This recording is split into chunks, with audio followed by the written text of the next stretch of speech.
Assalamualaikum warahmatullahi wabarakatuh. Selamat pagi dan salam sejahtera bagi kita semua. Perkenalkan, saya Hesti SSI M. Eng, salah satu dosen dari Fakultas Teknik Universitas Lampung dari program studi S1 Teknik Geologi. Perkenalkan, saya kali ini menjelaskan mata kuliah yang saya ampu, yaitu mata kuliah mitigasi bencana geologi, yang merupakan mata kuliah wajib dengan bobot 2 SKS teori yang tersedia pada semester genap, yaitu semester 4.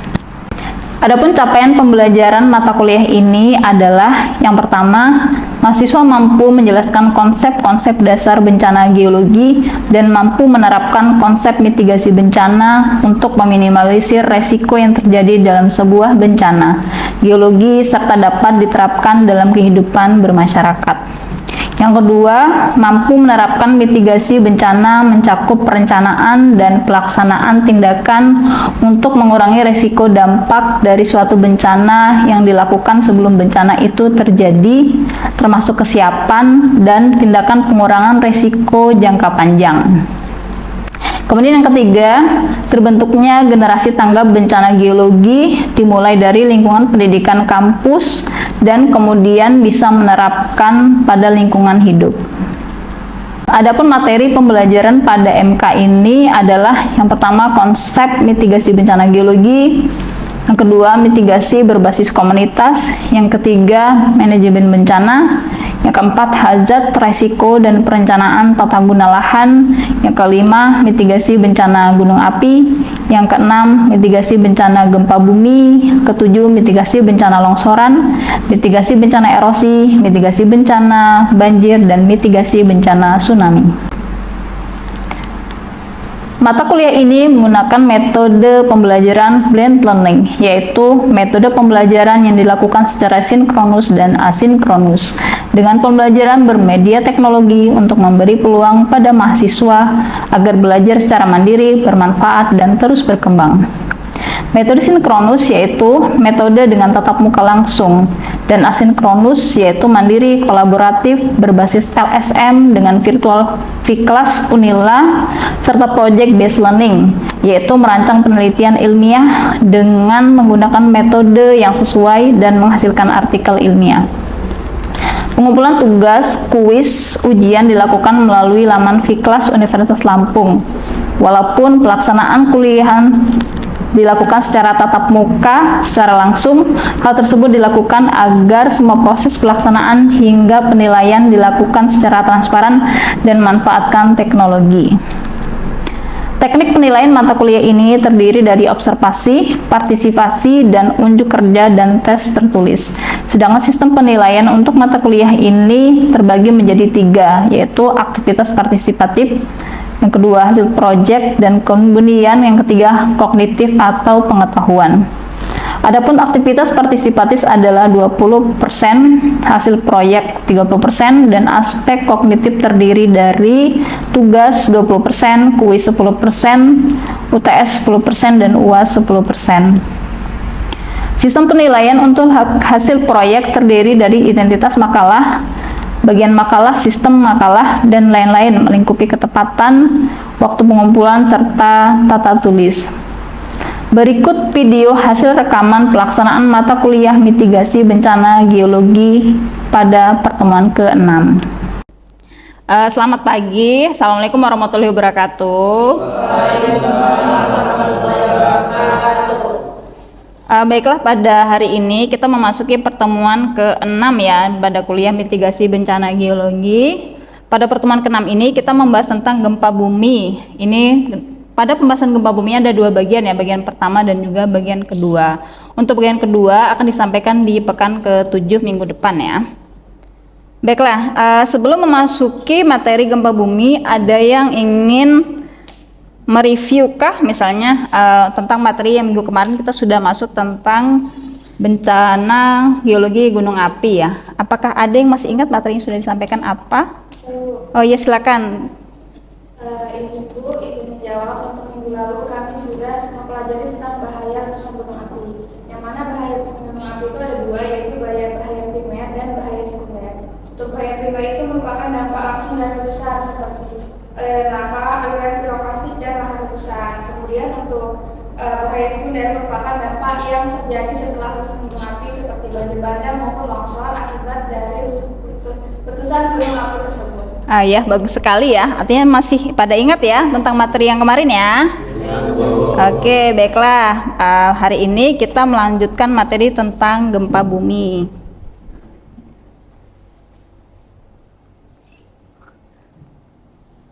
Nah, sebagai awalan di sini saya ingin menjelaskan dulu tentang tujuan pembelajaran kita ya, yaitu mampu menjelaskan dan menganalisis ya terhadap konsep bencana geologi gempa bumi, di mana yang pertama itu adalah definisi gempa bumi. Nah, kemudian yang kedua itu jenis gempa bumi.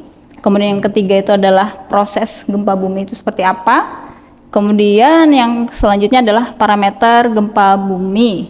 Dan selanjutnya adalah bahaya gempa bumi. Nah, sebagaimana kita tahu ya bahwa negara Indonesia ya, kita ini adalah merupakan negara kepulauan. Yang kita ini diampit oleh 3 lempeng besar ya. Yang pertama itu adalah lempeng Indo-Australia, kemudian lempeng ini ya, Eurasia, dan juga di sini lempeng Pasifik. Nah, keadaan geologi yang demikian ini membuat kita negara Indonesia ini mudah sekali terkena gempa bumi ya, seperti itu ya. Artinya kita sering terjadi gempa bumi di Indonesia ya.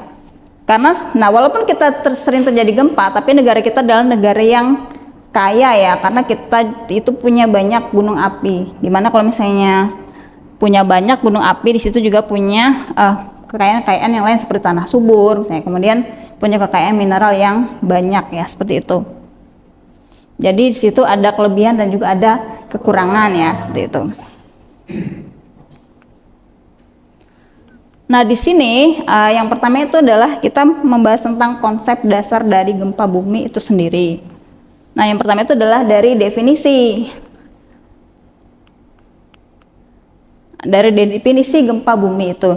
Nah, kira-kira ada yang tahu nggak gempa bumi itu apa sih? Nah, coba Ciko, coba. Saya ingin menjawab terkait dari gempa bumi yang saya tahu itu seperti peristiwa gempa bumi itu seperti getaran atau pengguncangan pada permukaan bumi yang disebabkan oleh lempeng tektonik di bawah permukaan bumi. Oke, sudah betul. Bagus sekali Ciko. Ada lagi yang lain? Oh ya, silakan Putri. Izin apa yang kita Ciko itu, jadi gempa bumi itu adalah getaran asli dari dalam bumi yang bersumber dari dalam bumi kemudian merapat ke permukaan akibat adanya rekahan bumi yang pecah. Yaitu penyebabnya juga ada berupa tektonik, aktivitas gunung api dan juga longsoran di bawah muka bumi. Oke, bagus juga. Ini sudah pinter-pinter ini ya kelas ini. Udah layak ini mendapatkan nilai A berarti di kuliah ini ya.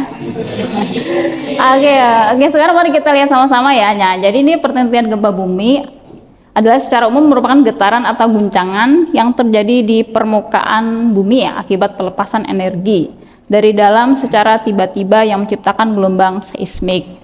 Nah, jadi di sini Nah, kita dilihat ini ada pelepasan energi. Nah, artinya pelepasan energi inilah kemudian yang menimbulkan getaran atau guncangan tersebut. Dan dilepaskannya dia berupa gelombang seismik ya. Ada yang masih ingat gelombang seismik itu apa aja? Ada gelombang P ya, gelombang S, kemudian ada gelombang permukaan ya. Permukaan itu ada low, ada relax ya, seperti itu ya. Oke.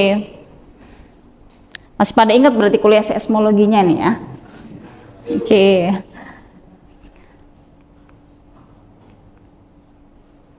Nah, di sini gempa bumi itu ada beberapa jenis ya.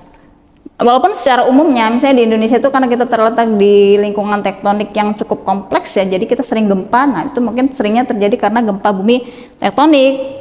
Tapi ternyata gempa bumi itu bisa disebabkan oleh faktor-faktor yang lain seperti misalnya vulkanik, gunung api yang meletus itu dia bisa menimbulkan getaran ya.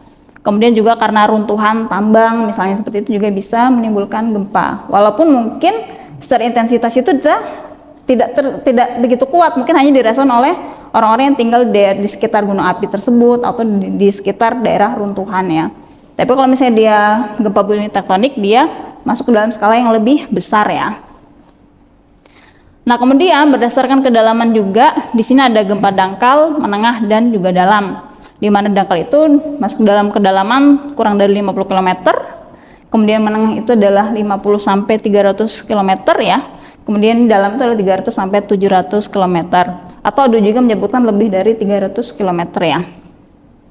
Nah, di sini berdasarkan jarak episentrumnya, misalnya skala lokal itu masih kurang dari 100 km ya. Kemudian jauh itu 100 sampai 300, kemudian sangat jauh itu adalah lebih dari 300 km.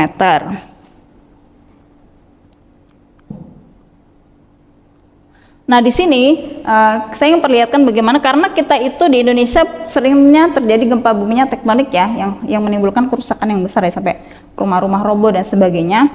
Maka kita lebih fokus ya untuk membahas tentang proses gempa bumi tektonik ya dari sini nanti dan di slide selanjutnya. Nah, di sini misalnya pada umumnya ya gempa tektonik itu adalah ketika terjadi karena dia pertemuan antara dua lempeng ya yang saling menumbuk.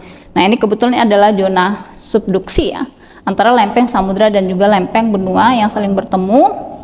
Nah, pertemuan ini dia menimbulkan gesekan ya, gesekan, terus kemudian yang tidak langsung terasa ya, tapi dia bertahun-tahun ya, setiap tahun saya geser 1-2 cm, setiap tahun geser beberapa sentimeter. Nah, ada titik tertentu yang membuat dia itu tegangannya tinggi ya, sehingga dia mengalami patahan ya, patahan, akhirnya dia energinya lepas. Nah, situlah lepasnya energi itu yang menyebabkan gelombang seismik ini, akhirnya dia menyebar ya, sehingga dia menimbulkan gempa bumi yang kita rasakan di lingkungan tempat tinggal kita ya, seperti itu. Ada yang pernah belum merasakan gempa bumi?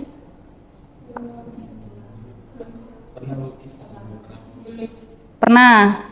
Tapi mungkin ada juga yang belum pernah ya, karena mungkin kebetulan tinggalnya tuh daerah yang tidak gempa bumi, tapi mungkin dia longsor misalnya atau banjir. Karena memang setiap daerah itu punya ciri khas bencananya sendiri yang nggak sama ya. Biasanya ada yang daerah rentan gempa, terus kemudian satunya di rentan banjir gitu, seperti itu. Tapi mudah-mudahan sih kita semua aman dari bencana ya, seperti itu.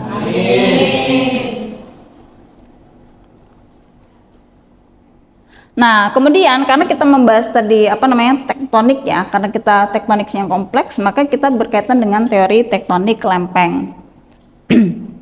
Nah, teori tektonik lempeng itu adalah yang menjelaskan bahwa lempeng-lempeng di bumi ini ya, di lapisan litosfer ya, ada lempeng samudra dan lempeng benua, itu dia tidak diam saja, bergerak terus menerus ya, seperti itu. Nah, dan pergerakan-pergerakan mereka inilah yang menyebabkan lempeng itu tidak diam ya, bergerak, sehingga ada tumbukan, ada pergerakan di lempengnya, apakah itu bertemu, berpisah ya, seperti itu, sehingga itu menimbulkan getaran yang bisa menyebabkan gempa bumi ya, salah satunya.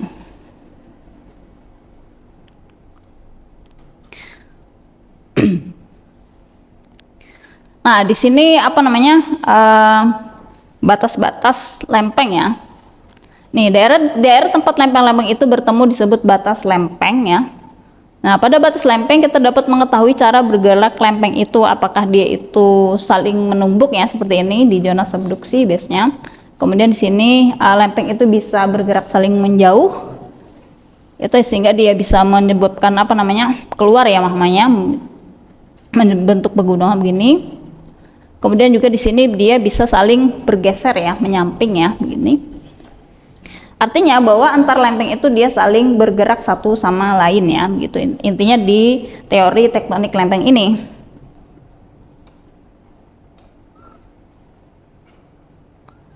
Nah, kemudian pergerakan lempeng-lempeng tadi juga ya, di antara batas lempeng kan seperti itu. Kemudian juga dia bisa menyebabkan membentuk patahan atau sesar di daerah sekitarnya ya, begitu. Ada yang masih ingat beberapa jenis patahan kita ada berapa? Oh iya, gimana Lucky? Itu ada sesar itu dibagi 3, ada sesar naik, sesar turun, dan sesar geser. Oke, betul sekali ya. Jadi secara intinya ada 3 sesarnya ya. Seperti itu kita lihat nih. Sesar normal atau disebut sebagai normal fault, atau disebut sesar turun ya, sesar normal tadi betul. Kemudian yang kedua itu adalah sesar naik ya, atau disebut sebagai reverse fault. Kemudian yang ketiga adalah sesar geser ya, strike slip wall. Nah, oke ya, di sini dia gelombang ya. Jadi ketika gempa bumi itu terjadi, direkam lah oleh seismometer itu ya.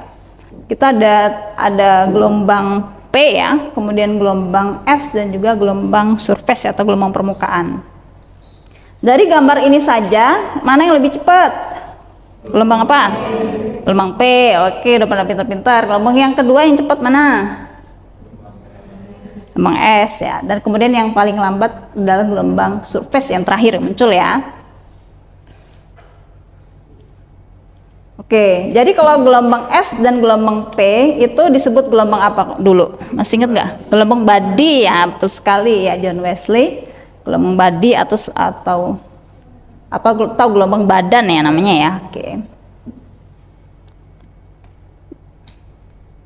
Gelombang P dulu, kemudian gelombang S, terus kemudian gelombang surface wave. Ini yang paling merusak kira-kira yang mana? Ada tahu nggak? Ya nggak apa-apa, nanti ada yang mau coba-coba tebak jawab? Kan belajar kan nggak harus bener kan? Ayo yang mana? Gelombang permukaan ya, John lagi ini betul. Oke ya. Kita lihat ini apa namanya, bagaimana gelombang P itu bergerak ya. Dia itu sejajar ya arah rambatannya begitu pergerakannya. Gelombang P. Jadi karena dia itu merupakan gelombang body, jadi mungkin tingkat kerusakan jadi rendah ya untuk merusak apa bagian buminya. Nah, kemudian yang ini gelombang S, nah ini tegak lurus ya arah rambatannya seperti ini. Nah ini jadi apa namanya masih gelombang badan juga ya, karena gelombang badan itu masih di dalam bumi, jadi tidak begitu menimbulkan kerusakan. Nah ini gelombang Rayleigh, nah sudah di permukaan nih, yang lebih banyak merusak permukaan bumi ya gelombang Rayleigh. Seperti itu dia pergerakannya.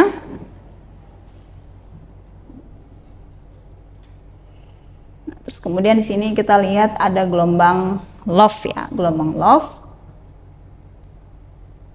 Pergerakannya seperti itu. Tapi ini kalau gelombang cintanya manusia mungkin beda ya. Kalau ini apa gelombang cintanya gelombang cintanya gempa bumi pada ditakutin kan. Kalau gelombang cintanya orang mungkin tidak ditakutin ya. Oke, jadi itu bedanya ya. Oke ya.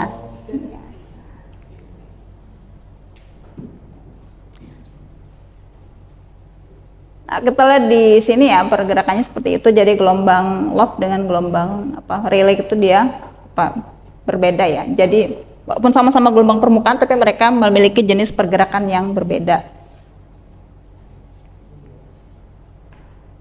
Nah ini menunjukkan contoh ya bagaimana gelombang itu dia merusak ya bagian permukaan bumi ya.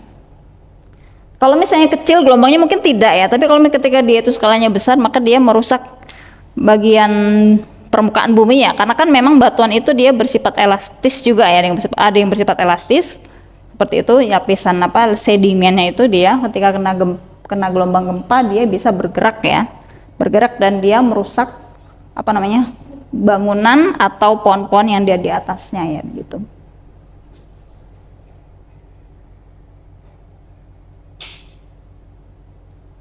Itu udah ini. Nah di sini ada beberapa faktor ya yang mempengaruhi kuat lemahnya gempa bumi ya. Yang pertama itu adalah jarak dari epicentrum, artinya jarak dari pusat gempanya ya. Jadi kalau misalnya semakin dekat tuh biasanya kan secara normalnya tuh dia kerusakannya semakin parah ya. Tapi kalau misalnya dia itu lebih jauh, itu biasanya lebih tidak terasa kerusakannya seperti itu, atau lebih kecil lah, minimalisir. Tapi kadang ada juga kondisi yang agak berkebalikan ya, itu karena ternyata ada faktor geologi juga sih sebenarnya ya yang masuk di seperti itu. Ini nomor 4. Jadi nomor 4 ini bisa berpengaruh ya terhadap jarak juga. Artinya dia memang yang pertama itu adalah jarak, biasanya lebih dekat, lebih cepat, lebih besar kerusakannya secara umum ya. Kemudian kedalaman gempa ya, kalau misalnya dia lebih dangkal kan dia lebih merusak ya itu. Kemudian juga kekuatan gempanya itu besar atau kecil. Dan yang keempat ini kondisi geologis tempat. Nah faktor yang nomor 4 ini dia cukup memberikan sumbangsi yang besar ya. Karena memang kalau misalnya tanahnya itu memang dasarnya keras, kuat, kokoh ya. Walaupun dia itu kena guncangan yang kuat ya. Walaupun agak deket ya, dia nggak apa-apa gitu. Ada yang kasusnya seperti itu ya. Tapi ketika misalnya dia agak jauh, ada posisi dia itu agak jauh ya, tidak terlalu dekat ya, tapi ternyata dia kerusakannya itu lebih parah misalnya seperti itu karena dia kondisi geologinya lebih lunak, mungkin tanahnya ya, sedimennya gitu ya, seperti itu. Jadi bisa jadi seperti itu. Terus kalau misalnya kedalaman gempa ya, itu juga misalnya kalau misalnya semakin dalam itu biasanya lebih aman ya. Tapi kalau misalnya ditakuti kan kalau misalnya gempa-gempa yang dangkal ya, bahkan bisa menyebabkan tsunami ya kalau misalnya dia di laut ya, begitu ya. Kalau gempa-gempa dangkal itu karena kan getarannya dia membawa ombak ya, jadi ke pinggir tepi pantai ya, seperti itu. Jadi dia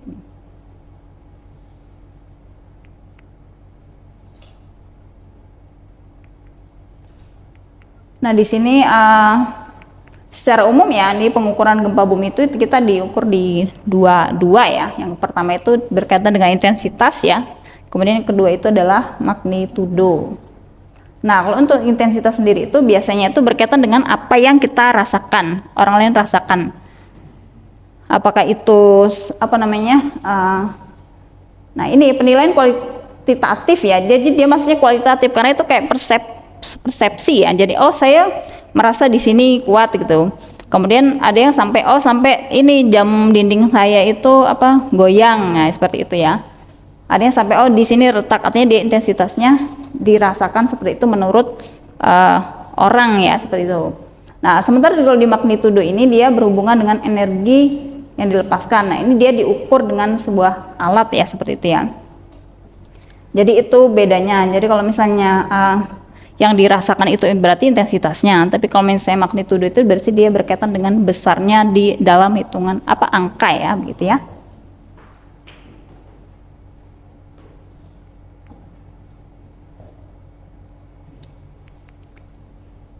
Nah di sini gempa bumi itu otomatis sudah memberikan bahaya ya bagi kita ya, bahaya gitu ya. Yang pertama itu adalah ground motion atau disebut sebagai pergerakan tanah ya. Jadi dia menggoyang struktur yang di atasnya ya, begitu.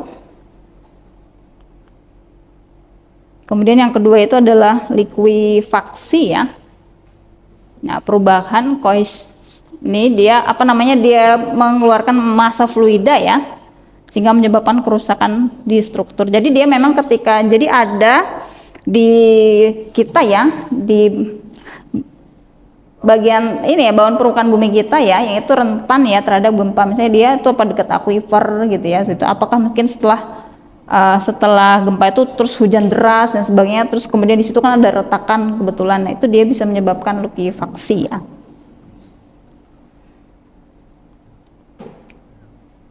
Kemudian selanjutnya adalah getaran tanah.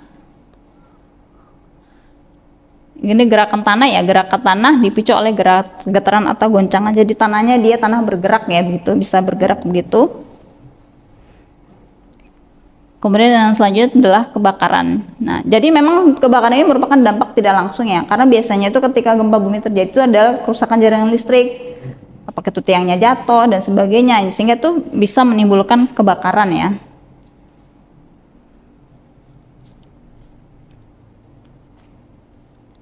Nah, terus kemudian yang terakhir itu juga dia bisa menimbulkan tsunami ya.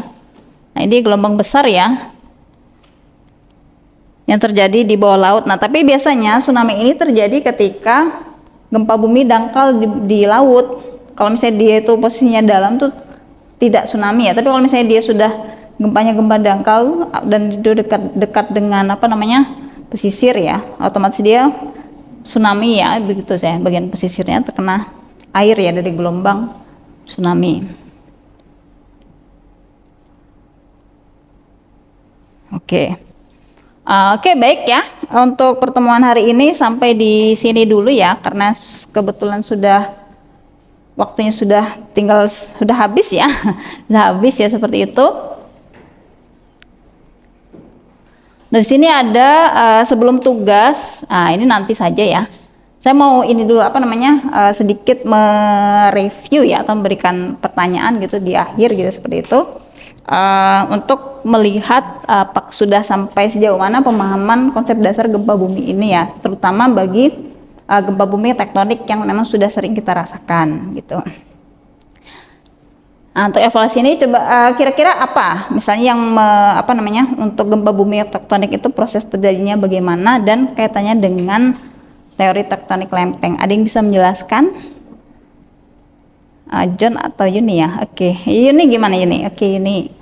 Jadi gempa bumi tektonik itu merupakan suatu akibat dari pergerakan lempeng tektonik bumi yang terjadi di bagian litosfer bumi, di mana saat kedua lempeng tersebut bertemu akan terjadi tumbukan atau konvergen atau kemudian terjadi gesekan atau transformer dan juga pemisahan atau divergen, di mana akan terjadi akumulasi di batas bagian lempeng ini yang dilepaskan secara tiba-tiba yang menjadi gelombang seismik yang kita rasakan sebagai gempa bumi. Kaitannya dengan teori tektonik lempeng, di mana teori tektonik lempeng ini menjelaskan bahwa kerak bumi terdiri dari lempeng-lempeng benua dan juga laut yang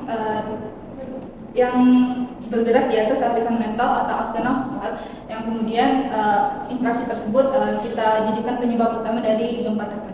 Oh ya, betul sekali Yuni. Ada John mau menambahkan? Oh ya, silakan John. Izin menambahkan Bu, sebenarnya dari jawaban ini juga sudah cukup lengkap. Tapi yang menambahkan dikit, dari tektonik gempa tektonik itu terjadi karena bisa dibilang pergerakan lempeng, baik lempeng samudra ataupun lempeng benua, di mana dari pertemuan itu terjadi gesekan yang menimbulkan energi yang terlepas ke atas permukaan yang kita rasakan pada saat ini. Dan juga itu bisa menyebabkan beberapa hal yang bisa terlihat, yaitu seperti patahan sesar naik, sesar turun ataupun sesar geser, di mana itu bisa menyebabkan getaran atau goyangan ataupun gerakan lah yang bisa kita rasakan di atas permukaan bumi. Jadi kaitannya dengan gempa dengan proses tektonik itu bahwasanya itu bisa dibilang akibat dari sifat fisis batuan, yang dimana dari perbedaan densitas tersebut bisa menyebabkan tingkat ketahanan atau tingkat kedaktilan satu batuan hingga mencapai titik maksimum, menjadikan itu suatu getaran yang kita rasakan. Oke, cukup. Terima kasih Jenwes, sangat lengkap sekali ya untuk materi hari ini, berarti sudah bisa diserap dengan baik. Nah, untuk selanjutnya itu saya mau kasih tugas berarti. Nih. Nah, tugasnya ini dia kan kemarin kita sudah ada berita tentang gempa Palu ya tahun 2018 sih, sudah gak lama sih, nggak apa-apa ya. Kita sebagai seorang yang belajar di bidang kebumian ya perlu mempelajari ini ya seperti itu. Nah, ini kalian tugasnya itu melakukan analisis ya terhadap kejadian gempa bumi ya yang terjadi di Palu ya tahun 2018. Nah, berdasarkan kejadian tersebut, sebutkan 2 faktor geologi yang mempengaruhinya sehingga dia memberikan dampak bencana yang parah ya. Kemudian yang kedua, strategi mitigasi yang harus dilakukan ke depannya.